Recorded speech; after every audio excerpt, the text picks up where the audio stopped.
As you know, in the WWE, it's always about the money. So is money going to be traded hands? Is WWE actually for sale? Some financial insiders who actually have investment are saying there's a possibility that may not be a thing.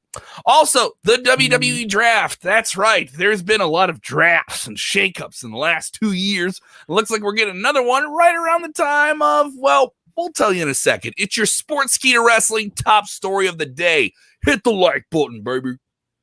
Watch out, watch out, watch out, watch out.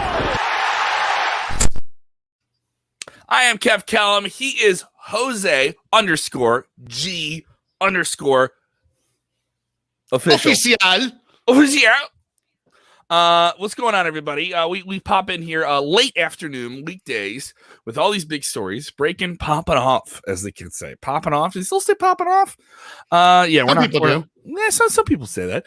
Let's get into our leadoff one here. A WWE Draft is apparently in order, right? Is that how fast things go now? Is that how fast they churn through the deck of players in the deep deck that WWE has? A lot of people are angry about WWE having repetitive matches, so this one I felt was kind of coming up. But objectively, if you stand back, this is maybe the third or fourth. They do the shakeups sometimes. We'll have different people come back. We have a lot of the rosters see each other on pay-per-views. The separations of the rosters used to be this very functional thing and helped you tell stories and raise people up. Doesn't really do much of a difference anymore. But I do see fans paying attention to whenever a draft comes up, even if they're more casual. So what's the word on the latest WWE Draft coming down the line?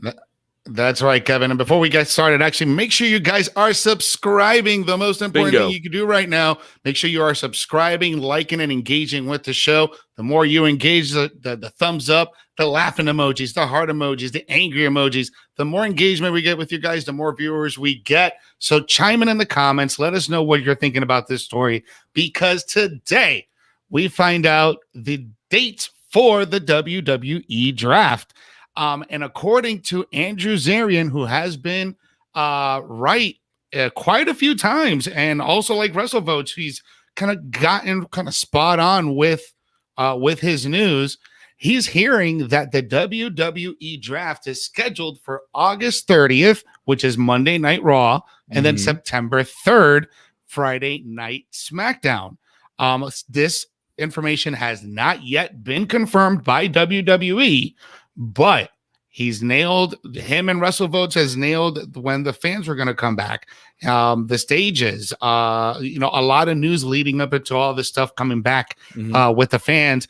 Between Andrew Zarian and WrestleVotes, we've gotten a lot of good, solid news. Now, it's also been clarified that the actual draft will not be a superstar shakeup, but again, this has not been official yet by WWE. So could we see the big dog? Can we see the tribal chief back on Monday Night Raw?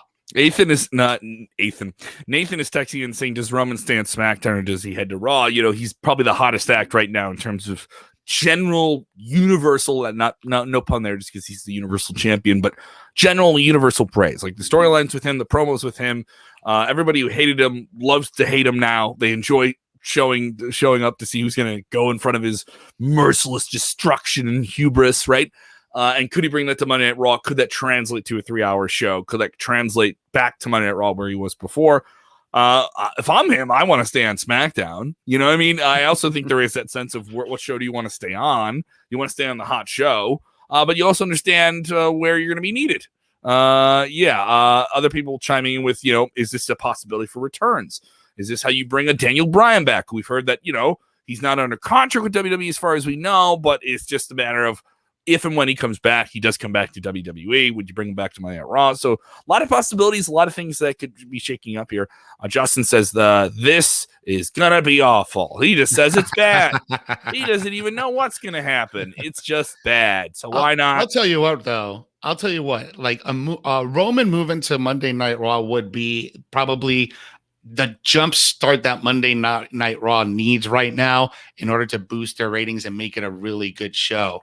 But I don't think Roman's probably going to go anywhere just because of that Fox money. He's on broadcast TV. it's a huge deal for Roman, your key marquee guy, to be on broadcast TV. And this is, I believe, maybe the second or second or third time they've done a draft under this arrangement where one of their main shows is on a Fox outlet, the Fox network. The other is on NBC, and you can see some real things here. And if anyone wants to talk about, there's gonna be even more sale talk if this draft goes down and there isn't much of a shakeup. If there isn't, I mean that there isn't much of a move here.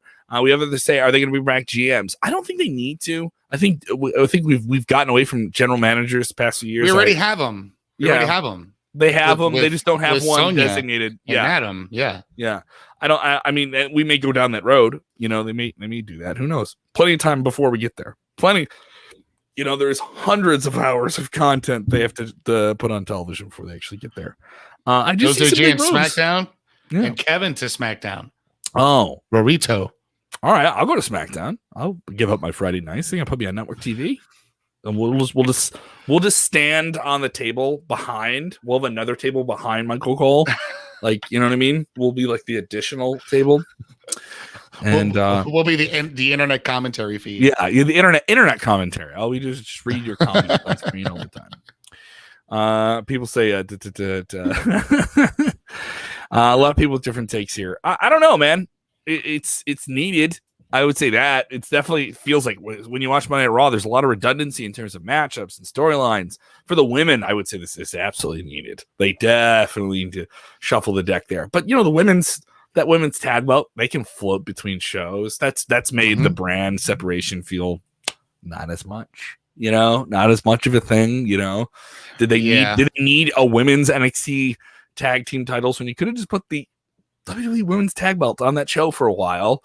And and move it around every few months when you want to, but I don't know. I'm of the thought where there's some people in the mid card that'll benefit from this the most. A guy like Shinsuke Nakamura going to Monday Night Raw, you may think it's not that big of a deal, but maybe it's more time. Goes over to Raw, fresher show. Dolph Ziggler, Robert Roode, they go to Raw. They get fresher opponents, different deals. I can see some different things in the mid card really doing it. Those are harder to call because the deck is so thick there. Near the top, I do see a Roman moving. I do see maybe a Randy Orton moving. What do you think? I would love to see Roman Reigns move to Monday Night Raw. I mean, that used to be his show for a good 3 or 4 years before he got moved over to SmackDown.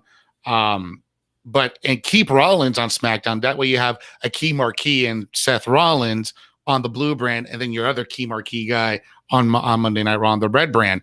I think that makes a lot of sense. Will it happen? I don't know. And here's the other question. Will we have NXT involved in this draft this year? Great question. Are they going to dig into that women's division, which is possibly the deepest women's division in all of professional wrestling? Are they going to dig into that women's division and fill the ranks that they need for Monday Night Raw and SmackDown? I mean, if I'm NXT, I want to be in this draft. But as we're saying, it doesn't seem like that's going to be the case. I don't see what the problem it could hurt with it is. Is it the third brand in terms of attention and viewership? Yeah. But do you want to keep treating it like it's this other island, and it isn't on par? And that's with the others?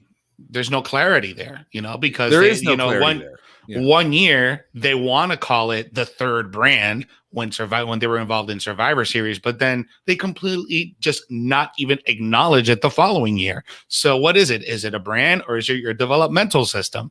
I'm always going to defend it as the third brand. That's just how I view it, because of. It is legitimately a third brand. It's on cable TV, for God's sakes. It used to be on the network only. Remember that? True. Different times.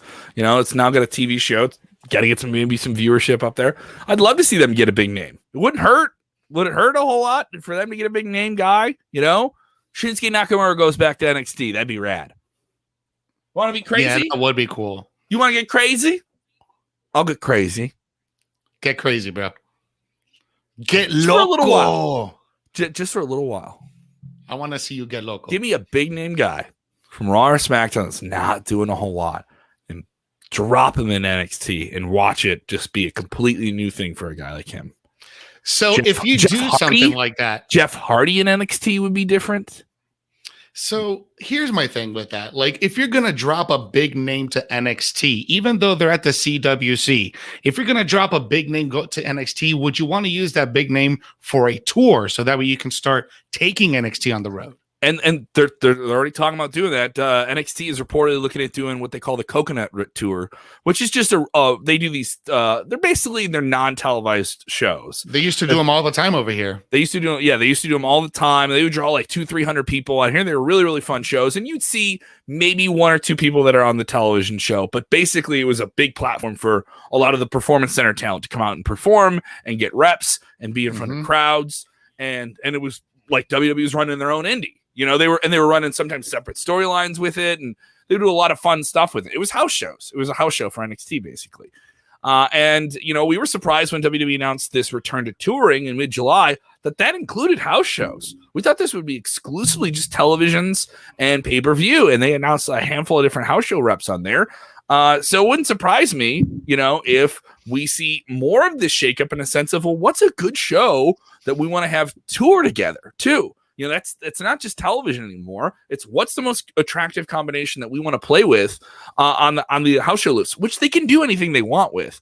But once you start getting those guys touring in a loop together, then they kind of know, like, all right, I'm car renting with this guy or gal. I'm renting a hotel with this person and that person. You know, they want to know who they're going to be with because they want to know also who they're going to be wrestling and working with too. So it's going to be interesting to see here. Honestly, with a good take here, we've heard that Brock Lesnar in play to come back to WWE. He says the return of Brock Lesnar on Raw with Mr. Paul Heyman. So Paul Heyman he'd have Roman on Fridays. He'd have Brock on Mondays. No rest for Paul. No rest for Paulie. Polyamorous Paul Heyman. Yeah, he'd be all over the place. Lot to talk about here. People saying let's get crazy. They want to get crazy. Want some real hard shakeups, dude. James, I'm with you. I want to see some big movement. I brought up Jeff Hardy. You know, they haven't been doing anything with him for months. Move him around. You know, move that guy around. Do something with him. Put him in NXT. Do some exciting things with him. Drop Randy Orton in NXT, I think would be wild. I would love that. Just for a little while. Just for a little while. Like, it would just be like the combinations, like his pedigree, his level of delivery with a completely fresh talent will be really exciting. Him and Finn Balor, like him and Karrion Kross. Come on, dude. That's a pay-per-view sellout main event right there. That's a takeover. That's a WrestleMania main event right there. And Karrion Kross and Randy Orton. Oh, in NXT. That's crazy, dude. All right, so let's get into the sale rumors. Yeah, man. We've been hearing about these like crazy since the big releases last week, and oh my god! And I understand. There's a lot more people watching and listening to Sportskeeda since it happened. A lot of people watched our content on that last week. I'm gonna say thank you for watching our stuff, but it is also weird that like a really depressing story, like a bunch of people losing their jobs and this budget cut thing, were a part of that. But if this is a new way that you're discovering our show, fine, great. Hopefully you enjoy it and you jump on the old virtual couch with us and talk it up here. So what is the latest on WWE investors saying that they actually don't think this is happening? That's right, Kevin. So as you guys know, there has been tons of speculation about how WWE is preparing to sell the company after the numerous cuts of the roster and the staff. Well, according on Twitter today from WrestleNomics, Brandon Thurston, he said that not even WWE investors believe that that this sale that everybody's talking about is happening. And even he talked a little bit about it more on Twitter and even put up a graph because this also has to do a lot with the stock value right now. He said that he talked about with 5 people who are WWE investor in the investor community in the last 24 hours about the notion that the company's recent actions indicate that they're preparing for a sale. Not a single one of them thought so. Even the stock price is no selling wrestling Twitter. So the stock's saying one thing, the investors are saying another. Wrestling Twitter, internet wrestling community just likes to take it to another level and, start these speculations. So, and it's worth addressing because it was widespread speculation. Like the snowball was rolling But here's the thing, there's nothing been credible. Like, you couldn't get anyone from any big financial institution. I reached out to someone I know that's involved in media trading or anything like that, and they were not familiar with WWE, and I couldn't get them to go on the record. I wanted to try and get someone on the show this week. And they said, I want to go on the record because I actually want to find out what's going on there. So I was like, oh, okay, all right. So, like, do you think that could be, would you want to find out because you want to maybe be involved and send that? They're like, no, I just want to see what happens first. Like, there has to be some more movement. And I said, so there isn't enough movement here. He's like, no, you'd see a lot more drastic things being done. Like, there'd be a lot more drastic things being done. And also they would try and do that closer to after or before a very, very big transaction that doesn't have anything to do with releasing talent like that. So maybe this is something where they said, like, hey, we're in the pandemic. We can run our talent roster, which is the front facing thing that fans see, so that we can say, oh, there's money tied to that for sure. There's, millions of dollars tied to a guy like a name like Braun Strowman, which was the shocking one that we saw in that batch of releases. So millions of dollars here. It's all gone. They can save it. They can go back on the road. They can, save X, apply X to overall revenue. Margin of profit is, Z. So it's weird when you start treating people like numbers, but it's all about the bottom line, Kevin. It's all about the money, money. Greed is good. Did you ever think there was anything to it? I'm not saying it's dead. I'm not saying it's still out there. It's a possibility. It's still out there. It's still out there. And I just think, the wrestling community on the internet, either Facebook or Instagram or Twitter, just on social media, sometimes they like to, like, put dots together on certain news. It's like, oh man, well, they're doing all of this. Well, this is going to happen. Well, we don't have any concrete evidence to really solidify if that's really happening or not. Oh, we got some crazy dots that people are trying to connect. With us live. You want to hear some of these? Because that's absolutely. It is. Like, the idea of WWE being owned by anyone not. Oh, I got shares too, but I'm not going to make that much money off of if they sell the company. Bobby's texting and said, "Sell the company. I got shares." Oh wow, somebody's been stonking it up, doing the Doge thing, and he just wants a real pump and dump. So Paul texted in here, said Dwayne The Rock Johnson should buy WWE and make it like it used to be. just that's the way it should be. I mean, listen, people want Dwayne The Rock Johnson to be the president of the United States. He can't do both, guys. Come on. If you're no, sorry, I can't do that. It was my old job. I cannot say that. And but if he is the, like, he buys it, right? Yeah. Can he cut, like, the presidential address, State of the Union in The Rock persona? Like, he just comes. He's always got no sleeve suits on. He's got. Come on, you don't hide those arms, dude. Music. He's fist bumping the state of the chief of staff. He's dumping the water on himself before he cuts the State of the Union. He's just shaking all the water. The water beads off into all the members of Congress. No, you know what? We're getting out of hand here. It doesn't matter if you like my infrastructure plan. You're gonna vote for it. So yeah, a lot of ridiculous stuff here. Other people with different. This is the craziest one. I'm trying to find this. Somebody saying this. Okay, so this is the one I saw. This is a crazy take, but Tony Khan, owner of All Elite Wrestling, owner of Fulham FC in the English Premier League, owner of the Jacksonville Jaguars, the Khan family, Shah Khan, very, very successful person. His father, very, very successful international businessman. They should buy the WWE. I mean, it's pro wrestling. Anything can happen. If the last 30 years of pro wrestling that you've seen, I mean, come on. Like, 2001 was like the most historic night when you're watching Monday Night Nitro, and then all of a sudden you see Shane McMahon pop out of nowhere. So anything literally can happen in professional wrestling. The name on the contract reads Khan, but it doesn't read Nick Khan. It reads Tony Khan. SmackDown's moving to TBS. And then Tony Khan does the same promo that Vince McMahon does. I guarantee you gotta grab your competition by the neck. You know that AEW loves doing all of that inside, like the tongue in cheek, like stuff. At some point, if this discussion of WWE New Japan continues, all right, we haven't heard any new rumblings with that, but AEW obviously has a relationship with them. That continues. At some point, they're going to get more of that.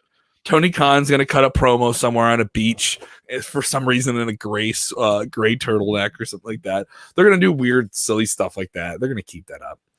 Michael Irvin is saying here, honestly, WWE should do cross promotion because it would help with talent and open that forbidden door. Well, here's the thing. That forbidden door has already been open. Chris Jericho was on Stone Cold Steve Austin Broken Skull sessions. That was huge. They talked plentiful about All Elite Wrestling, so there's already something going on there. And then there's this discussion of, now if the company isn't for sale, are they making these major media moves? Is it something where they would want to buy All Elite Wrestling? I've heard that rumbling too, and I can see some people really losing their mind about that. If WWE wants to buy All Elite Wrestling now, number one, I think you're going to pay a lot of money for it, because what they're doing is they're essentially buying their competition. Number two, if they're buying all that money, do you get all the contracts? What are the contract arrangements with people?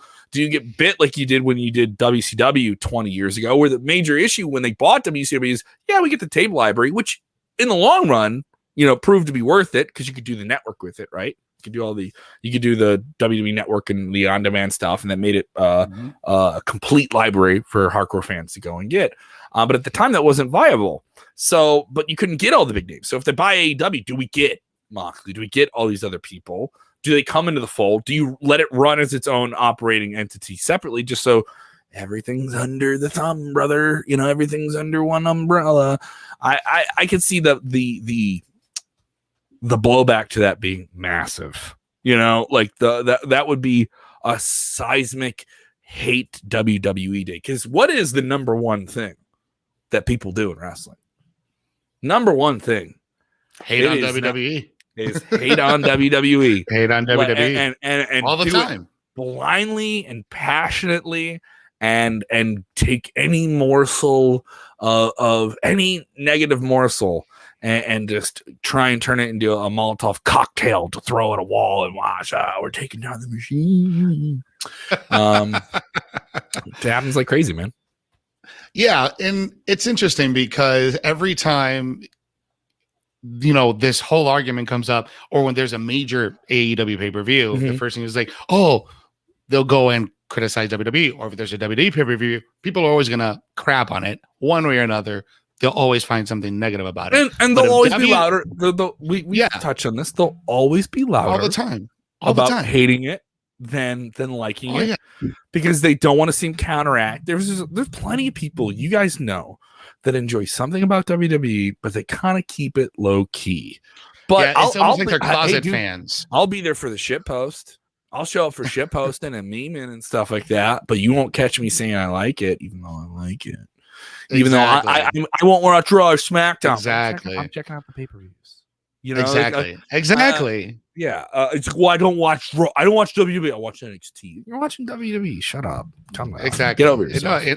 You're absolutely right. And but if WWE ever did that, and don't treat it like, I'm with the new ECW. I'm with All Elite Wrestling. You're with ECW with money. That's what you are. You are following ECW with a bigger budget. That's what AEW is, and I mean that in a good way. It's not a bad thing to call anything. It's not. It's what ECW should have been with the proper budget. Yeah, absolutely. I want to get into. There's a question here. NXT Evolve. Yeah, that's always been in play here. Before we sign off here, other people with different takes. There was one person asking about that standing issue of, is WWE still trying to work on something with New Japan, and how does this deal work? Dan sent this one in. Thank you, Dan. He goes, can someone explain to me how WWE would be able to work with New Japan? I thought AEW was already working with them. Well, Dan, you're absolutely right. All Elite Wrestling is working with New Japan and has had a standing relationship with them dating back to the early part of the spring. And we saw Kenta. We've had Jon Moxley go back and forth between his main wrestling home is All Elite Wrestling, but he's been doing these big matches at the Tokyo Dome, big shows for them. He appeared on New Japan Strong, so he's wrestled matches there. Chris Jericho has done it.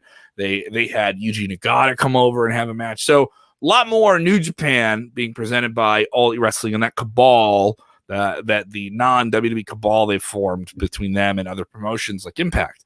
So what would WWE come in? WWE would come in, and the report is Nick Khan, the new president of WWE, the number 2 guy in the company underneath Vince Tony McMahon. Khan, not to be confused with Tony Khan. Different spelling. I know it's a very easy way to mess it up.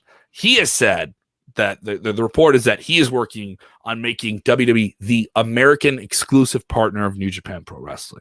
And what that arrangement would be is not clear. There's been a lot of indication from PWA Insider. A big reasoning in this would be Daniel Bryan. Would be a way for Daniel Bryan to be able to go work those dream matches he wants in Japan, a big Tokyo Dome dream match, the 5-star, Meltzer just throws the stars at it, right? And it would be that type of scenario. And they would get some type of talent exchanged in that regard.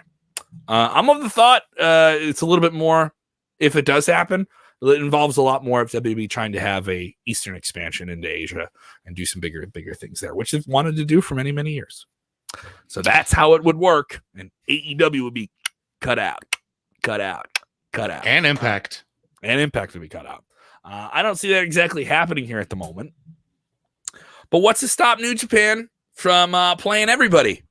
What's to stop them from saying maybe it isn't that much of an exclusive thing? It just, in this window, it's exclusive. And in this 6 months, you're not going to have any back and forth between you and AEW. You're going to do it just with us, and then we're going to nip it in the bud, and it's over with. I think we'll know, in a month or two whether or not this is a real thing, or if it was just, WWE trying something and it didn't go anywhere. What if New Japan does a triple cross at the end and he takes everyone? They get everybody. They played everyone. They get everybody. Yeah. Yep. Could definitely happen here. People just want Daniel Bryan to come back. I agree. Michael just wants to see him come back. I agree. Well, I think he'll wrestle again. I don't know where. It seems like it'll be WWE, but we don't know. We don't know for sure. If you enjoyed this video and you've been watching it this whole time and you have not hit a like button, you haven't given us a reaction, maybe you didn't even like it. Let us know what you feel. If you're watching on demand and you haven't jumped into the comments below, go ahead and do that. All right. Also, if you haven't done it, get us in your ears. All right. The Sportskeeda podcast, all right, has hours of content, just like our video feed dropping every single week. Go ahead and get that. It is available on Spotify. I believe we are now on Apple. The last few days, I'm trying to see. Okay. So all those good things are charging along here. You can follow us on all the different social medias on Instagram. I don't believe we're on MySpace, but we are on Facebook. Many of you follow us there as well. And definitely check out our Twitter. Our Twitter has been blowing up a whole lot recently. A lot of stuff to come from Sportskeeda Wrestling in the weeks and months ahead as wrestling roars back in front of fans. It's exciting stuff. Did you see any of the GCW Tournament of Survival? Clips, yeah. Yes, I saw some clips of GCW. I also caught some clips of the Paul Logan and Floyd Mayweather fight. Before we sign off, GCW, it was great to see them in front of fans. The Zack Ryder return and him attacking Nick Gage that was great. Done perfectly. Because people thought it was going to be Jon Moxley underneath. Yeah, because he was just moving. He was doing all that. He was doing all that stuff. And then he played them, and he was swear. It's so fun to see a PG character like him swear at people. It was kind of cool. But I didn't get to see a lick of this Paul Mayweather thing because I was. Let's just put it like this: it was a WWE match, and Floyd was the veteran. And Paul was the green guy. Let's just put it like that. All right, because Paul was clearly knocked out from that uppercut, and Floyd clearly carried him, so he didn't get knocked down all the way to the ground. So let's just put. So you think at some point this thing should have been ended?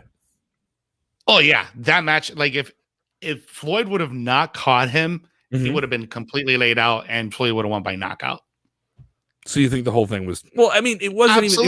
It was an exhibition, so it wasn't even like there wasn't even going to be like a real winner or a loser in this. The records weren't even on the line. There was no records being affected here. So nobody's records were affected. It was an exhibition match. Floyd Mayweather made 120 plus million, and Paul Logan made 18 to 20 million. So Logan Paul, it doesn't matter. Paul, one of the Pauls. They're both making more money than we'll ever make in our adult lives, so it's fine, right? Yeah, Christopher Ryan Cooper saying the damn thing wasn't even sanctioned. Yeah, it was not. It was not. But hey, they sold out a stadium with it. People wanted to see a fight. So maybe that's the next generation in combat sports. Predetermined boxing.